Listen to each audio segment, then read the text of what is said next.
Utangulizi.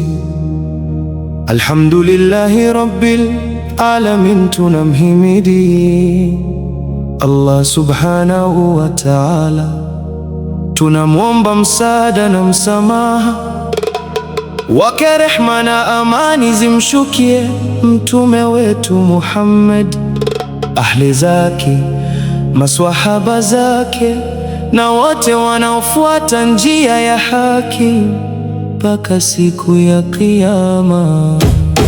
Ndugu zangu katika imani, leo tunakumbushana juu ya jambo kubwa sana katika maisha ya Muislamu: kumcha Allah.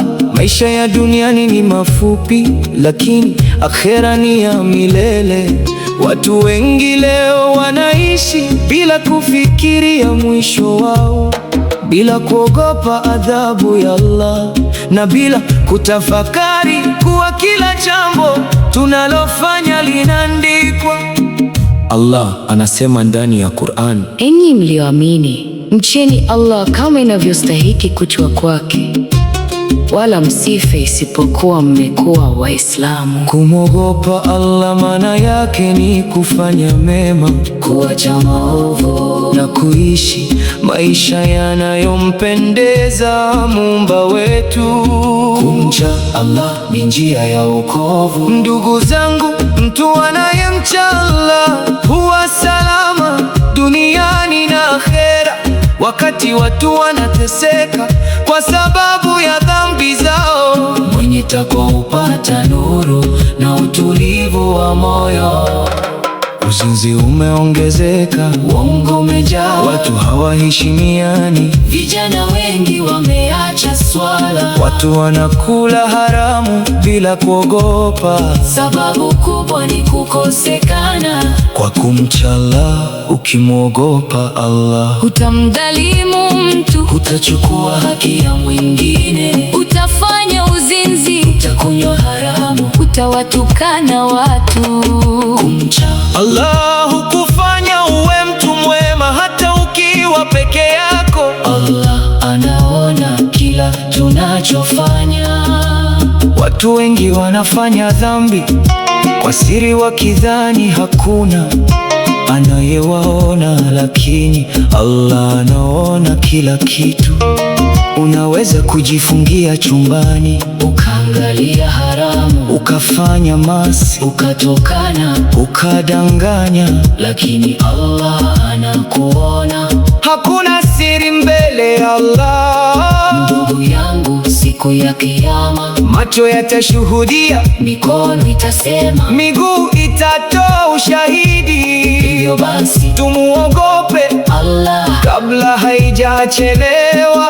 Kifo hakina taarifa. Watu wengi wanafikiri bado wana muda wa kutubia, lakini kifo hakibishi mlango. Leo uko hai, kesho unaweza kuwa kaburini. Tumeshazika watoto, matajiri, maskini, kifo hakichagui. Ndugu yangu, jiulize, ukifa leo uko tayari kukutana na Allah? Swala zako ziko sawa? Uhusiano wako na Allah uko sawa? Unawaumiza watu? Unatenda mema? Haya ndiyo maswali muhimu kuliko mali na starehe za dunia. Dunia ni ya muda mfupi. Dunia imewadanganya wengi. Watu wanapigania magari, umaarufu, wanawake, starehe, lakini mwisho wake wote ni kaburi. Hakuna atakayeingia kaburini na gari lake, hakuna atakayeingia na simu yake, hakuna atakayeingia na followers wekwa mitandaoni. Kitakachobaki ni matendo yako, tabia yako, kumwogopa Allah,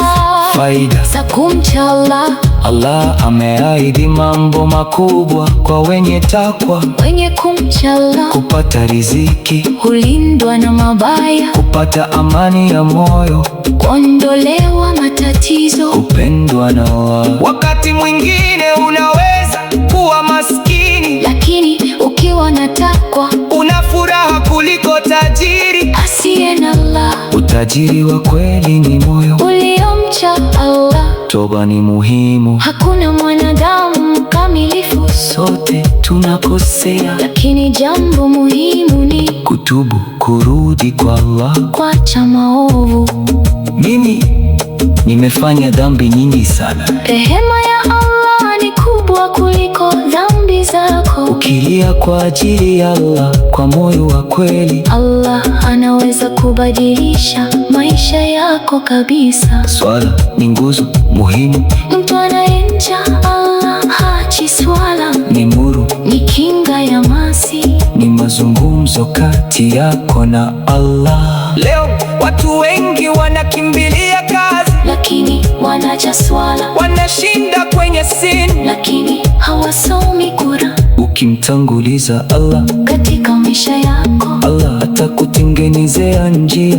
enyi vijana, Enyi vijana, msidanganywe na dunia, msidanganywe na marafiki wabaya. msiganganywe na starehe za muda mfupi. Uzuri ujana utaisha, Nguvu zitaondoka, lakini matendo. yataandikwa milele. Kijana anayemcha Allah ni mwenye thamani kubwa mbele ya Allah. Hitimisho, Ndugu zangu Waislamu, maisha ni mafupi sana, leo tupo hai, kesho hatujui. Tumuogope katika maneno yetu, katika biashara zetu, katika ndoa zetu, katika siri na wazi. tusicheze na dini. Tusisubiri mpaka kifo kifike, Muombe Allah akongoze. akupe mwisho mema. Dua ya mwisho, Ewe Allah, tusamehe madhambi yetu, tujali, tuwe miongoni mwa wanaokuogopa, tuimarisha, katika swala na katika haki. utulinda.